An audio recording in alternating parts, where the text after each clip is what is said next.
Y'all all survived tax day? Yeah, yesterday was tax day. Y'all are too young. Y'all don't make enough money yet.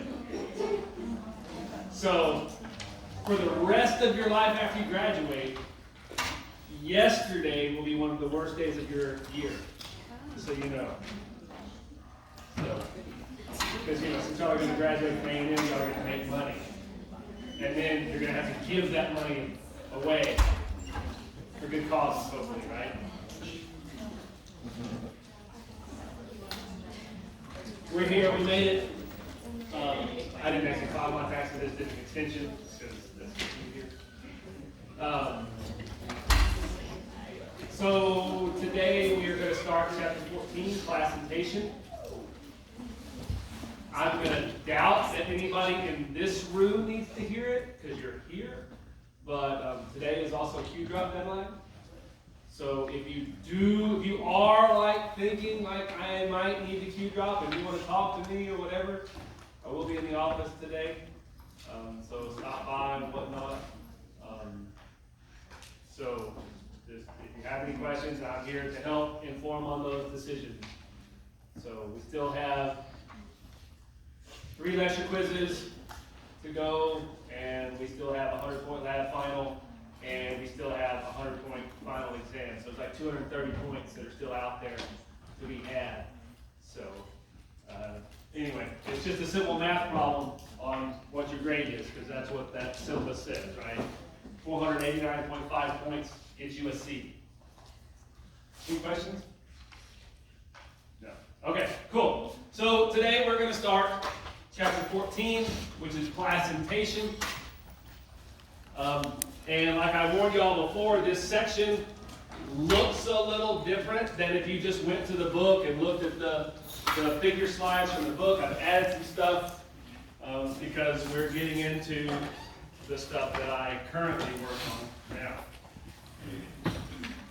So when we think about placentation, what we're talking about is the development and function of the placenta, which is obviously the transient organ that develops during pregnancy to, generally speaking, support the development of the fetus. And then at the time of parturition, after the fetus comes out, then the mother will also expel the placenta, right? So hence it being transient. It only develops during pregnancy and then is expelled at the end of pregnancy. And we obviously think about the placenta functioning to deliver nutrients, right? That's the obvious function. But there are actually a number of other functions of the placenta, right? So obviously gas exchange.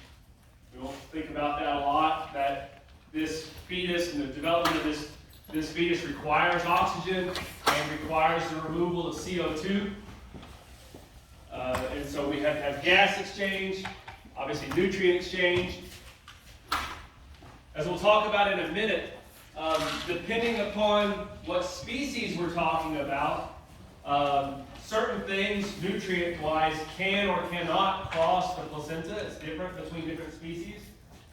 And so sometimes that placenta will undertake metabolic functions to make products that the fetus needs, like synthesized cholesterol or fatty acids, and also change or modify amino acids from mom to baby.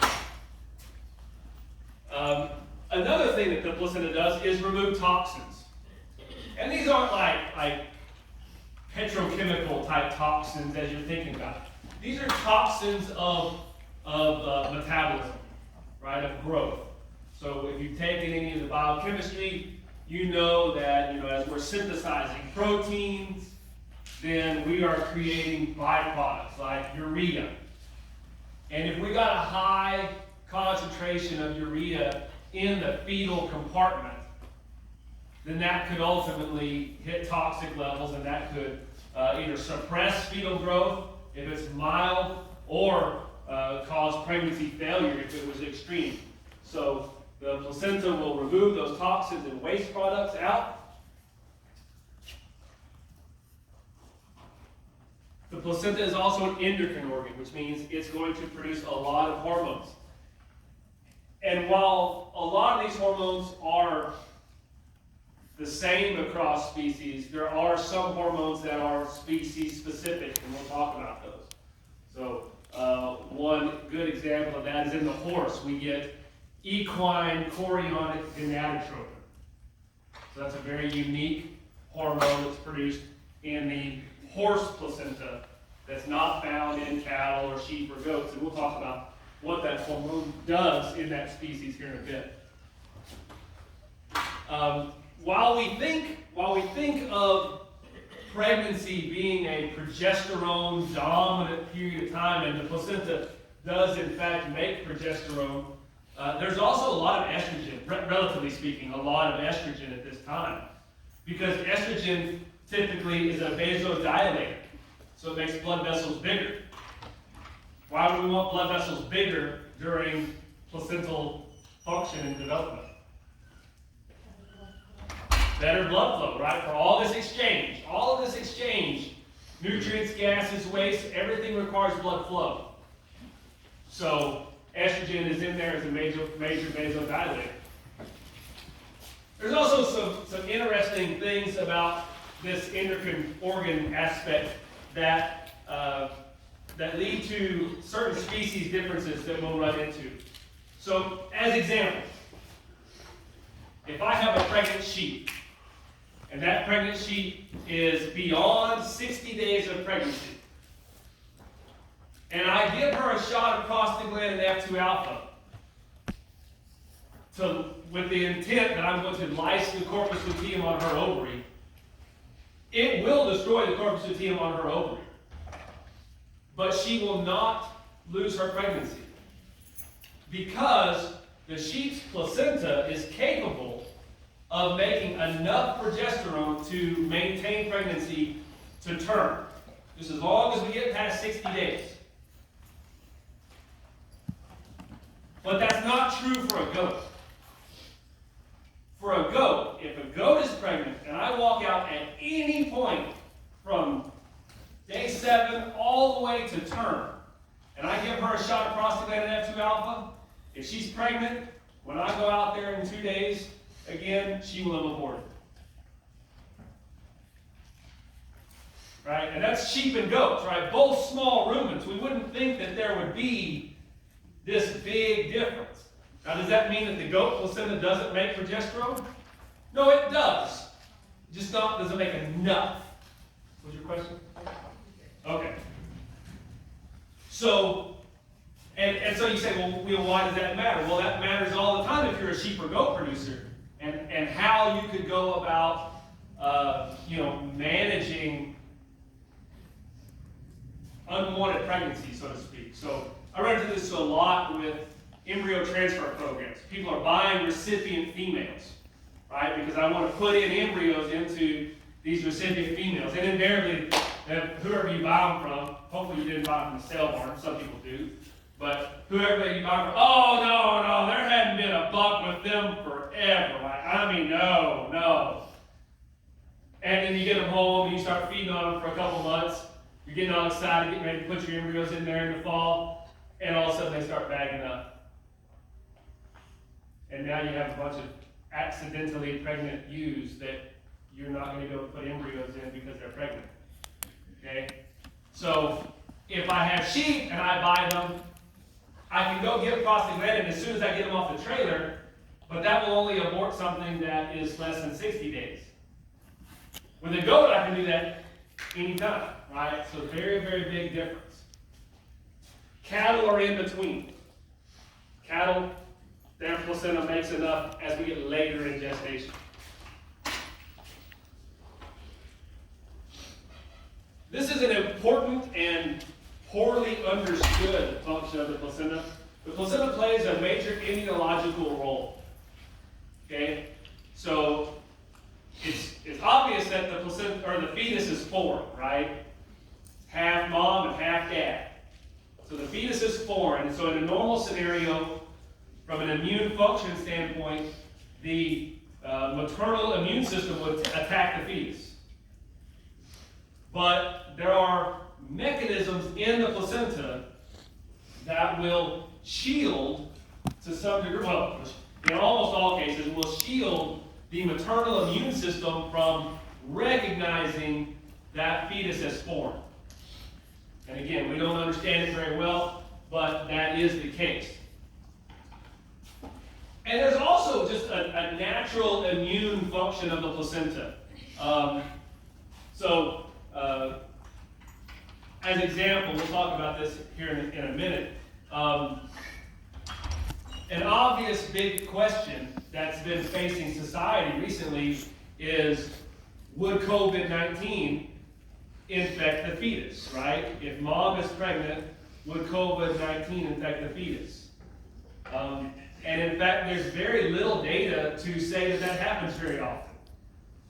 So somehow there is a protective capability to do that.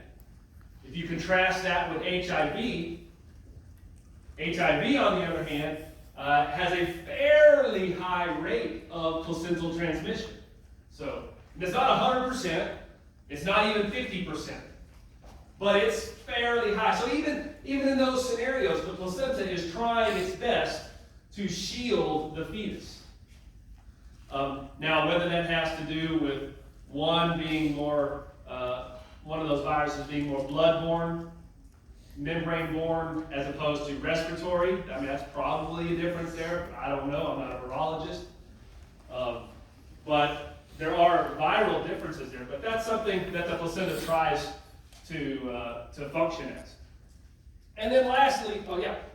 So is it shielding the immune system from seeing the fetus, like from recognizing it, or is it just protecting it from the immune system trying to... Both. So just in generally speaking, like just trying to create this environment that is, because there's actually a lot of immune system activation in the placenta, which is kind of shocking. So somehow they're masking that fetus, despite the fact that there's a lot of immune action going on. It's very poorly understood, unbelievably poorly understood. And there are very few, we call them reproductive immunologists. There are very few reproductive immunologists who are studying this, and I don't know why. Other than immunology, it's complicated as all get out. All right, and the last function, the last major function anyway, is to suppress the fetus from cortisol exposure. So cortisol is our stress hormone, right? I think we talked about it briefly. It's produced by the adrenal gland during periods of stress. And so it would again be logical that if mom is stressed, that we would want to at least try to minimize the exposure of the fetus to that developmental stress. Again, doesn't work 100% of the time, but the placenta does have a role in that. So if we think about the placenta, right, what we really need to think about to kind of keep everything in our minds correct is that what the placenta is separating are two different blood supplies, right? So here's mom and here's fetus, right? These are blood vessels. So mom's uterine arteries bringing nutrients in, uterine veins taking stuff away, and then the fetal umbilical cord taking stuff to and away from the fetus. And this placenta is just in the middle. Right? So if you think about placental function, that's what you need to think about. Two blood supplies and a barrier in the middle. So what does that barrier do? And it has a lot of different options depending upon what we're talking about. And one of the things that's in this placenta for many, many things are transport proteins. Remember how I mentioned when we were talking about in maternal recognition of pregnancy in the South, how there was the transport protein for prostaglandin X2 alpha that could either be on the basal membrane or on the apical membrane, right? Either one. Well, the placenta and all the layers are just a series of transport proteins that help to move molecules one way or the other. Very few molecules actually just simply diffuse. They almost all require some level of active transport. So, depending upon what we're talking about, right, this molecule could be actively transported just intact. The placenta might consume part of that molecule. So, as example, if we were looking at a particular amino acid, and we wanted to say, okay, is the placenta using this amino acid? We could do some studies where we could take in real time a blood supply from mom and a blood supply from baby at the same time and look at consumption. We're going to use labeled amino acids, but you can look at the consumption of the placenta and say, okay, the placenta is using 30% of the amino acid and 70% is coming through. We can actually calculate that.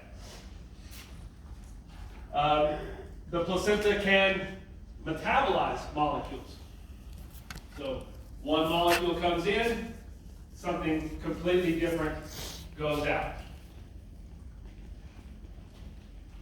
And then lastly, and not surprisingly, the placenta can not transport things. So those are kind of the four things that happen. And these are the things that we want to get across, for the most part, on the left. Maybe some of them on the right. Or maybe some of them not at all, actually. So, what does the placenta do as far as the gatekeeping? So, water, ions, amino acids, they all readily get across the placenta, as well as glucose. As you might imagine, growing a fetus, growing a new offspring requires a lot of water.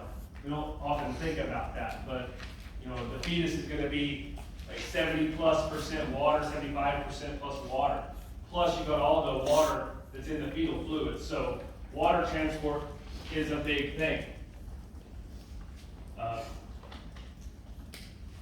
The other probably big one on this one is amino acids. So you're going to notice if we look at the bottom on the right about what's not transported, we see proteins are not transported. Okay?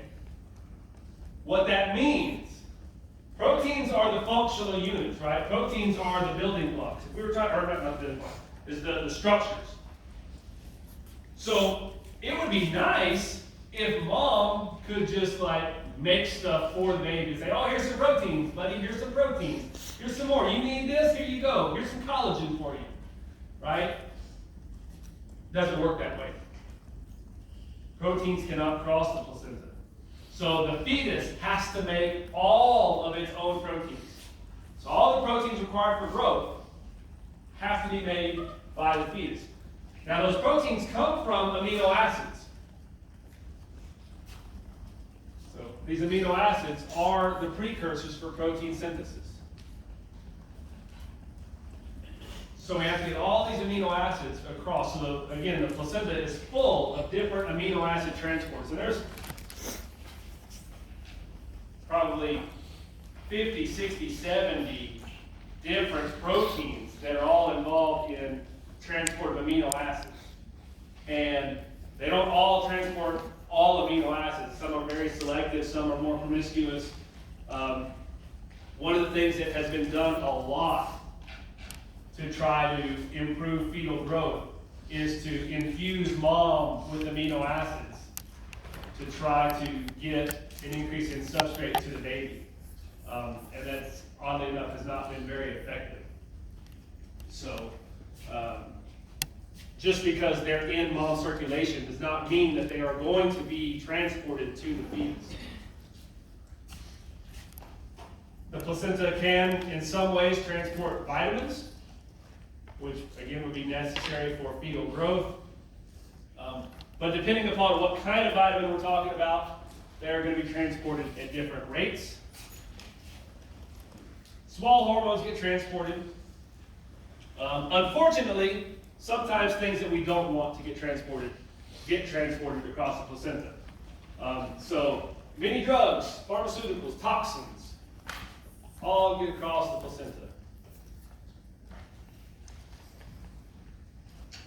So there's large banks of work that have been done, are being done on this aspect, right? So for decades and decades, there was a lot of work done on this campus for fetal alcohol syndrome. What's fetal alcohol syndrome? So mom is pregnant, mom drinks, and then that alcohol readily crosses the placenta and acts on the developing fetus. So depending upon how much you drink and how frequently you drink and the timing of gestation when you drink, all of that has the potential to negatively affect the developing fetus. Not surprisingly, so the last time I reviewed grants for the NIH, I saw multiple grants trying to investigate the effects of cannabis on fetal development. All right, so why are they looking at that? Because it's starting to be legalized, right? And so people who don't understand or don't think about the depths of some of this, right? Sometimes people think legal equals safe, right? They make that simple leap. Legal equals safe. Well, it might be relatively safe for a fully developed adult. That doesn't mean that it's safe for a developing fetus. And so the questions you have to ask, right? You have to ask, what are the consequences? And you have to do the studies to determine, does THC cross the placenta?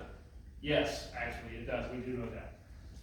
And then depending upon timing of exposure, frequency, duration, what are the effects on the developing fetus?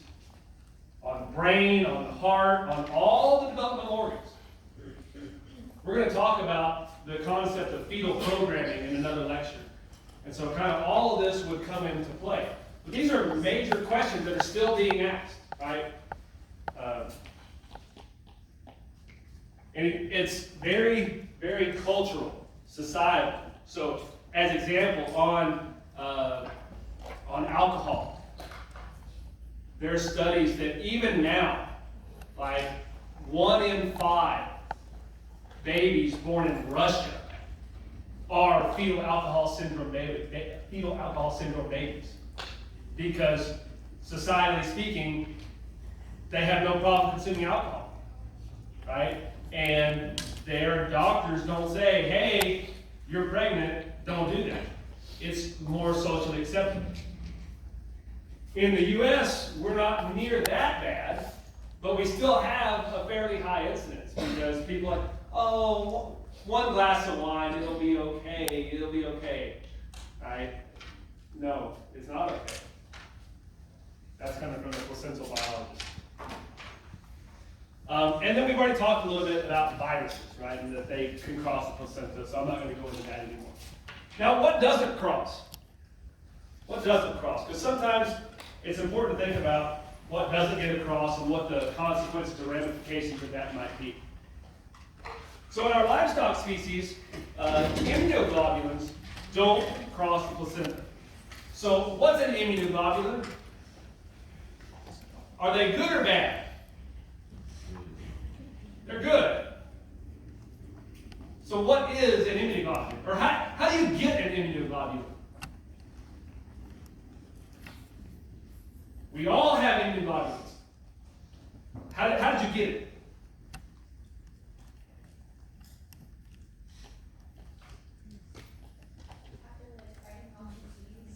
You got sick, or you got exposed to something. You didn't necessarily get sick, right? So, an immunoglobulin, y'all might have better heard it referred to as an antibody, right? And so, in this whole COVID world, right, we talk about being exposed and having immunity, right? So, a vaccine is given, and what that vaccine does is it activates an immune response so that your body naturally develops antibodies. Those antibodies are immunoglobulins. So that the next time that you were exposed, your body's already prepped, right? So, oh, we practiced this game. I got this. And you can go squash it before you get sick again. So immunoglobulins are good for you, even though it does mean that you were exposed to something. Right? Now,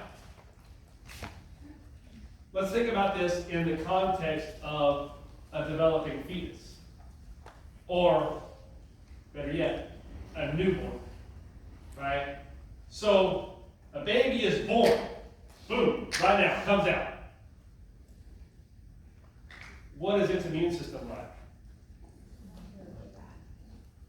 Not good, right? Because it hasn't been exposed to a lot.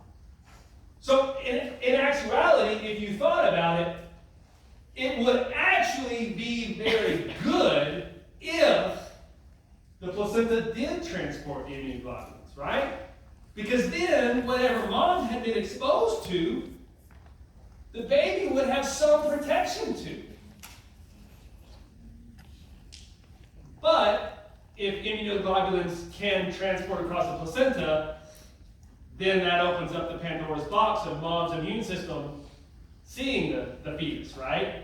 So the things that keep the fetus intact from being attacked by mom also then result in the fetus being born as a neonate as being relatively naive, right, from an immune perspective. So fairly naive. So there is a way that we do get immune protection to our offspring. How do we do that? Colostrum, right. So mother's first milk. So those antibodies that are circulating in mom naturally, they can get into the milk, and in a newborn, the gut is leaky. We call it a leaky gut. And what that means is that very large proteins can get through the gut without getting broken down. And then after about 24 hours, the gut will close. So if you don't get immunoglobulins to your offspring within 24 hours, they don't get that protection. So that's kind of, why this is important. All right, other things the placenta doesn't cross are lipids, large peptide hormones, and like we already talked about, proteins. Now, in addition to the placental membranes, right? These are the membranes are the cells that actually have the transporters in there. These are actual tissue. In addition to the tissue parts of the placenta, we also have the fluid components of the placenta. And I mentioned there was that one figure in chapter 13 that had those different fluid cavities, right, and the formation of them. So like the amnion and the allantois. And so the amnion is the fluid-filled sac that the fetus will develop in. And that's all of our species, all our mammalian species have an amnion. And so,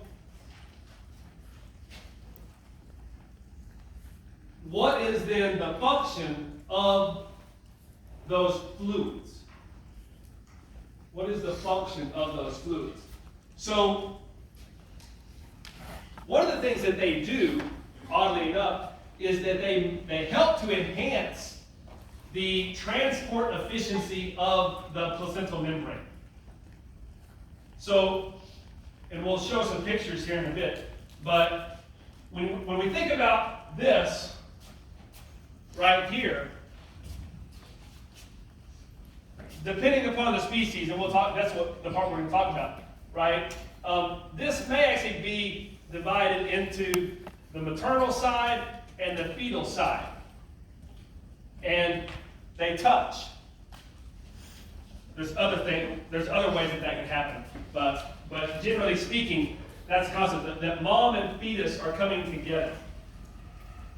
And so as the uterus fills with fluid, then that causes these two membranes to smash tighter together. And by being tighter together, that actually enhances the transport efficiency. So it helps with the exchange of nutrients and waste, just from a contact standpoint. The other thing that the fluids do is they protect this developing fetus. So the fetus is actually buoyant or floating in the amniotic fluid. And obviously, as the fetus starts out, it doesn't even have a skeleton yet, right? The skeleton is going to grow as the fetus develops. And so, what would happen to the fetus if it wasn't buoyant in the amniotic fluid? It would sink, yes. And then as it sunk and was laying on the bottom of the uterus, then what would the developmental result be? What would we look like?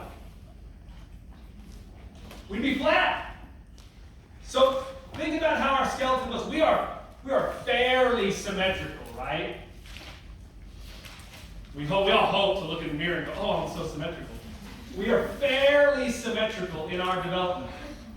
If we were not buoyant, if we were not developing in the amniotic fluid, as our skeleton would form, one of our sides would be flat.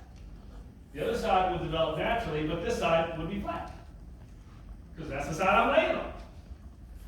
So this fluid helps to create this symmetrical skeleton, and then also shock absorption, right? So as mom is running away from the coyote still, because she's got to, kind of waddling away as fast as she can, that the baby is not getting hurt, right? Not getting brain damage from getting smashed up against her pelvic rim because she's running away from the coyote.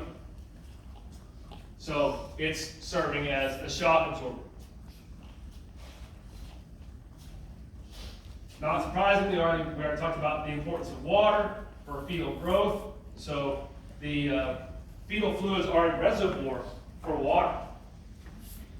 We did a study one time. It's very interesting. It was something I had not ever expected to find. So we did a study, and it was in sheep, and we had obese sheep. So fat. Like carrying, let's see, I don't know, y'all probably don't know, like sheep weights. So a normal sheep would weigh, like maybe 180, 200 pounds, maybe pregnant. We had sheep that were over 300 pounds pregnant. Okay? They were massive. Lots and lots of fat. And we were interested in what is the effect of that on fetal growth. Because obesity in women is a major problem, right? And in women, one of the weird things that happens is when we have an obese mother, we get offspring that are very, very large. So if you hear about some 10-pounder plus baby, almost always that mother is obese and has gestational diabetes. But on the other end of the spectrum, they also frequently have small babies. So from a clinical perspective, you get these two weird extremes, both in response to an obese mother. And so, we try to study problems that are relevant to human medical conditions. And so we were developing a sheep model to see if we could use the sheep as a model for human pregnancy. Because from a fetal physiology standpoint, the sheep fetus is actually very similar to a human fetus. So we made all these obese sheep, and then we asked the question, okay, what is the phenotype of the baby? And in fact, despite the fact that mom had so many more nutrients, there was no difference in the growth rate of the fetus. Fetal weights were just normal, just average, the same as a normal fed control. Placental weights were average, no difference. But we did observe one thing.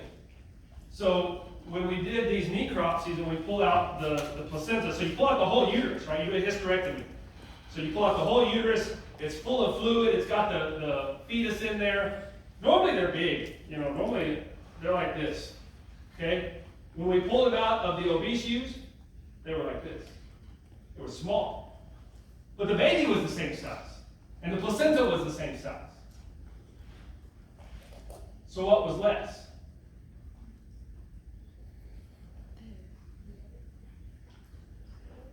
The fluids. The fluids were less. So why did they accumulate less fluid?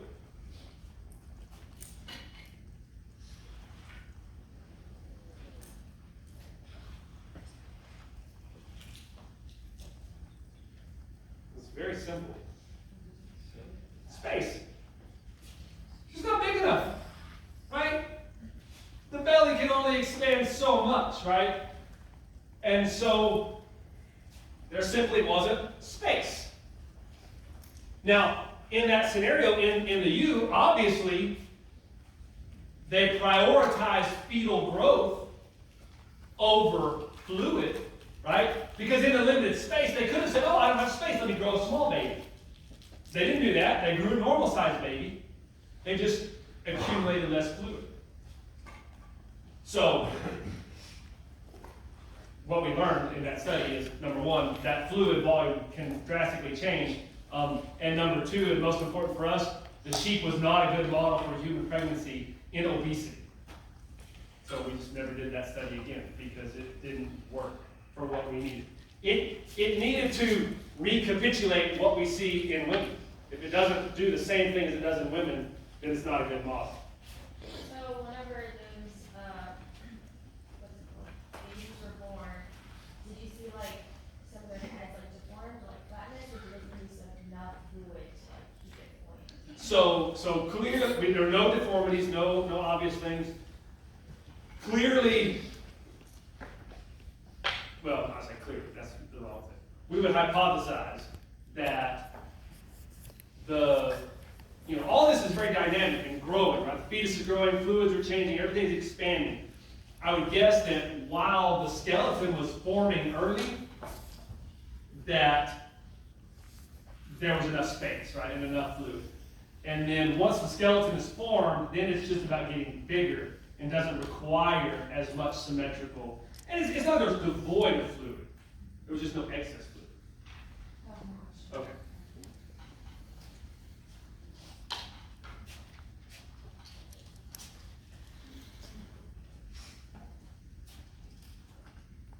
If they were devoid of fluid, how would it become bigger? No, they weren't devoid of fluid. Oh. They had less. I need to have the volume. We collect all that data. I know the volumes.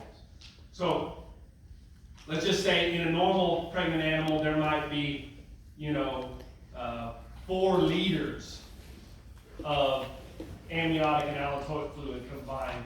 And in those obese ones, there was like 1.5 liters. So significantly less. Notice, we pulled them out like, oh. When I first pulled them out, I thought, oh, we have small babies. Because it was so obvious that everything was small. But then, in fact, once you do the actual work, this is why you have to do the work, right?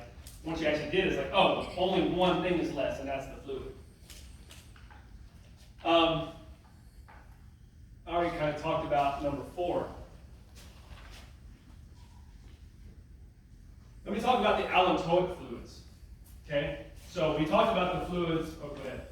So you said that the amnion is what the fetus will like grow and then after it's whenever like human arch duration. Yep. So if the placenta is the same size but the fluid is less, and you're waiting for the amnion first, like your volume is like different, like your volume would be less for your pressure. Does that affect your arch duration, like being able to give birth? Like if your amnion doesn't have enough pressure? Well, that would assume that the pressure is what's causing it first. contractions and probably weakness of the, like a deterioration of the membranes. We'll talk about parturition. Hopefully I'll answer your question. So the allantoic fluid. So all of our species have the amnion, an amniotic fluid, right? I mentioned that humans do not have an allantois, okay? But all of our livestock species do. And our allantois is connected to basically what is considered it's called the fetal urachus. It's basically the urethra of the fetus. Okay? And so basically as fluid comes into the fetus and then gets excreted, basically it's like the fetus urinates and the fluids come out. So for a long, long time they thought that the allantois was just a waste reservoir. That it's just, just as the fetus says, I don't need this, it urinates in effect, and the allantois just collects this stuff. We now know that that's not true. We now know that the allantois is a collection spot for that, but it's super nutrient dense. And that those nutrients can get taken back up and go back into the umbilical circulation and supply the fetus. So,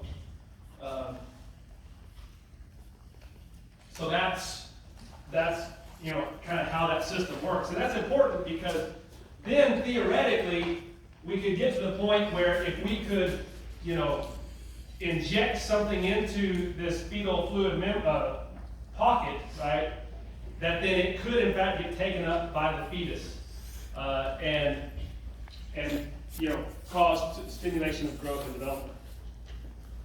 I had a thought a minute ago. I want to tell you all more about the amniotic fluid, just to get y'all thinking. So this fetus is developing in the amniotic fluid, right? Does the fetus drink?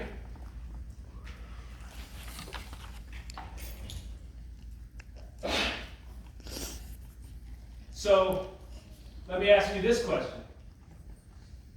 If I wanted to answer that question scientifically, like if we all just wanted to literally go in the sheet, we wanted to answer that question, does the fetus drink?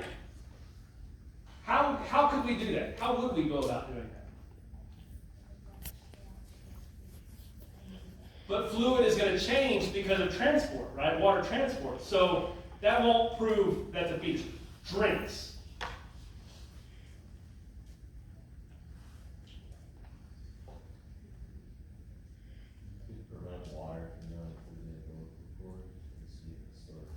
Are they drinking through the umbilical cord? Ultrasound. Where? Hold on just a second. This is a thought. So where would this fetus be drinking from? Well, I thought all the nutrients would get. When I said drink, I literally meant drink. So she blocked it off. So I'm talking about through their mouth.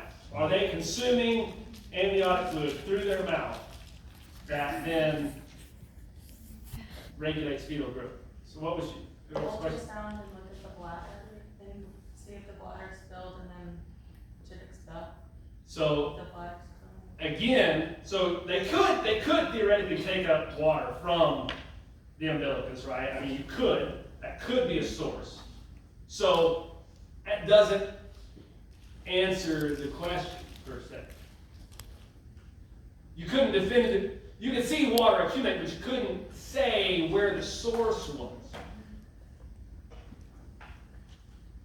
So if I were doing this in 2022, what I would most likely do is I would inject some type of labeled compound into the amnion fluid.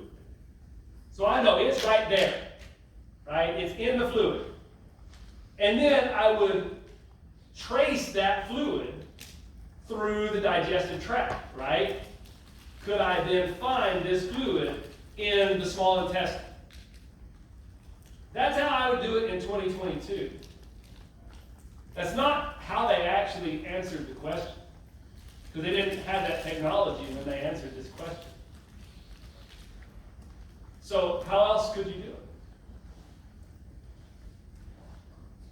What were you saying? I was thinking, the only other source would be through the umbilical cord, and then you walk out. Okay, so block. So if I didn't block the umbilical, so if I blocked the umbilical cord, that sucker's dying. Like, no doubt, it's dying.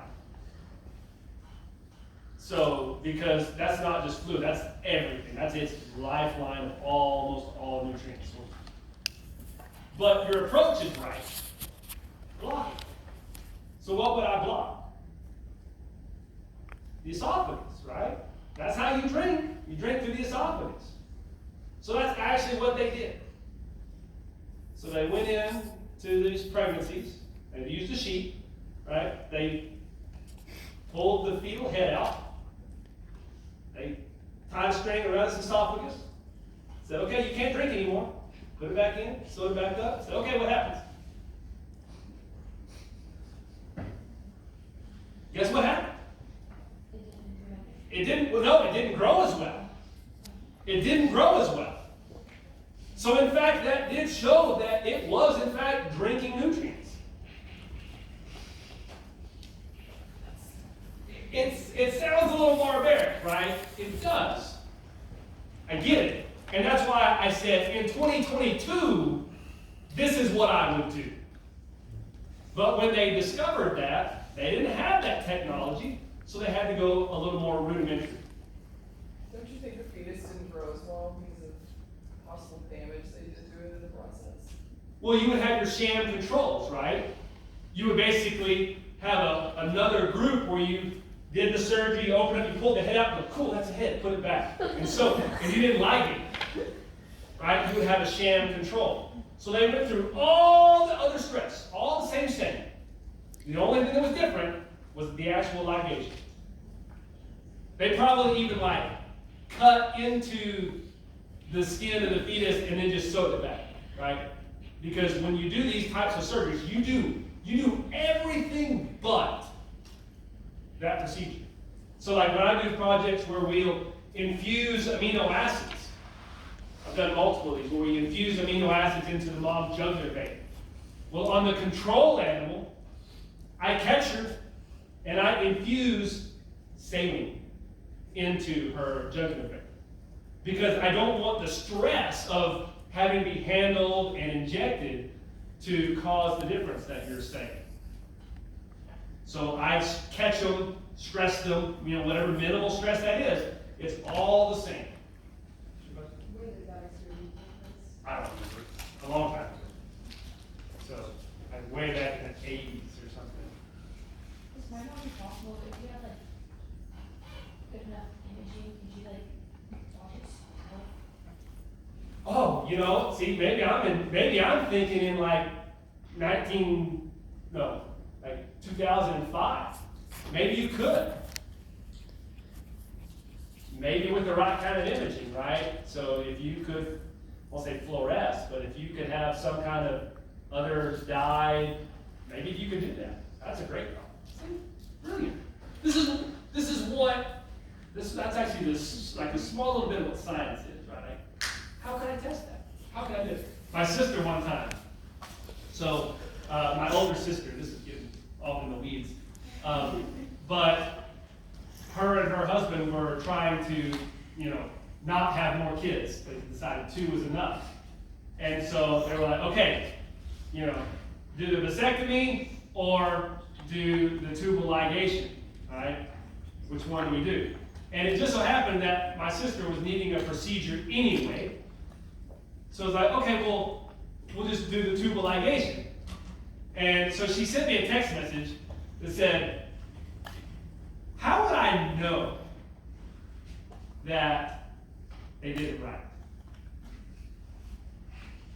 Right? How would you know? Well, vasectomy is pretty easy, okay? All it takes is a little imagination, a cup, and a microscope. And you got it, right? You can test, did that work? Tubal ligation, not so easy. So in my mind, I literally spent a whole day how would I test that?